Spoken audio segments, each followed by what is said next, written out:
Americans get a chance this morning to elect 36 governors, 36 senators, and 435 members of Congress. Pollsters say only a few people will vote with great enthusiasm, and a majority will not bother to show up at all. Oh, no. Republicans expect to pick up seats in this midterm election. The party not in the White House usually does. 9 battleground states are likely to determine if the GOP takes control of the Senate for the first time in 6 years. CBS News political director John Dickerson is here, along with CBS News contributor and Republican strategist Frank Luntz. Good morning and happy Election Day. Yes. So, John, let's talk about tonight. How likely is it that Republicans will win the Senate? Well, it looks like it's likely, but we're all used to surprises in politics, so I feel it's dangerous to even say that. But every Democrat I'm talking to, I got an email back this morning, somebody who said, well, I would be lying if I said it looks awesome. So it's euphemisms, but they're not good ones. Go ahead. But, Frank, so it looks likely, but you say you shouldn't take it as a mandate. Why? Well, CBS did a poll, and they asked the question, is this election about Barack Obama, for him or against him? And a plurality said it's not about Obama at all. In the work that we've done, it's actually an anti-Washington vote. It's an anti-incumbent vote. And one of the things that no one's been talking about are the governor's races, because that sets up 2016. That's how you determine the future of local and state politics. Republicans are in danger of losing several major gubernatorial races today. And so while I am convinced that they will win the Senate, I think that Florida, for example, could go Democrat, and that's significant. But Gail's point was, will the people who are elected and coming to the Senate and the House have a mandate based on this election? Well, That was my point. Everyone defines, and we all have the right in a thank you, Charlie. in a You free did not country. address that, Frank Luntz. We all have a right in a free country to ignore the point to get to what we actually want to say. Exactly right. Except Which is also the message. And I plan to exercise that right. Much like the politicians running. The problem is, the problem is that they will say they have a mandate. But do you have a mandate if, let's say, you get to 52 seats in the Senate? That's only 52. Is that really a mandate? I think what the public is saying, because a lot of incumbents are going to lose. In fact, more Democratic incumbents will lose tonight in the Senate than at any time since 1994. That's going back 20 years.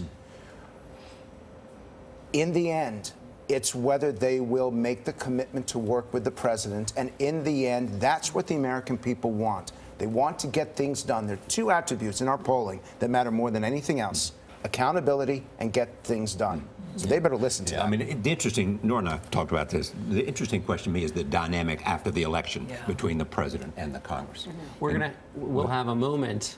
And one of them is going to have to grab it. Who makes the olive branch? Exactly. Who takes the olive branch moment? If for no other, you could be terribly cynical about this and say you want to be seen as extending the olive branch because you know in the end it's going to be a big fight and you need to kind of look like you weren't always girded for a fight. But there will be an interesting dance if Mitch McConnell becomes the majority leader, how he and the president interact in that first time. And isn't it more likely, though, that the president, though, is about to come out with a series of executive actions that may anger the Republican-controlled Senate and House, for that matter, especially on the issue of immigration?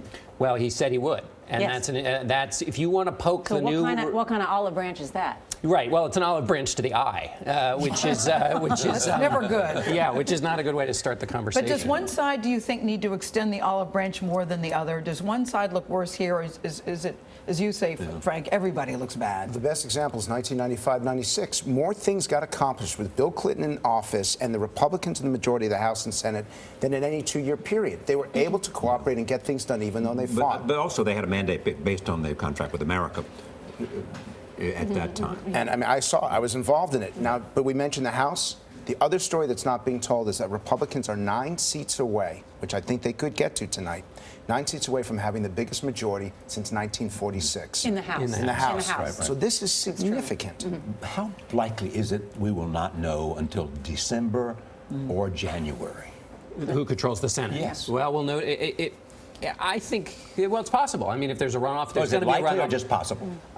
Charlie, you're pushing me too hard. I don't know. We got all these races clattering around. We barely know what day it is. We could know around 9, 10 o'clock, because depending on how New Hampshire and North Carolina, if it's a big Republican wave, then no, we won't have to wait. If it's tight, the Democrats hold on to those seats. Right, but we've also seen that these races have their own particularities, and so wave may not, it may break on the East Coast by the time we get to the West. But the point here is you could have a runoff in Georgia, you could have a runoff in Louisiana, and you could have something happening in Alaska where we don't know right away. We will not. When you come tomorrow morning at 7 a.m., I believe the Republicans win the majority.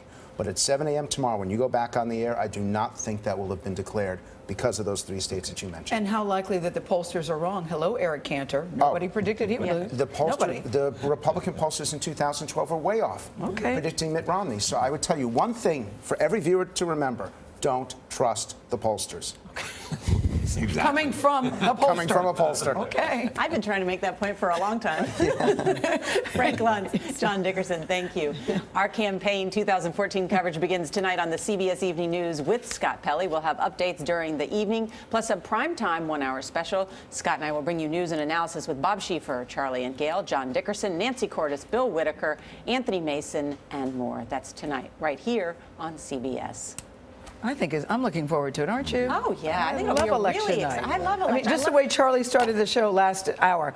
It is election day. And can I That's say, how I feel. Gail's doing all the exit polls, which I think is one of the most Anthony fascinating Mason because we and I are, really yes. know why people are voting. All right. Yeah. Be there or be square on CBS.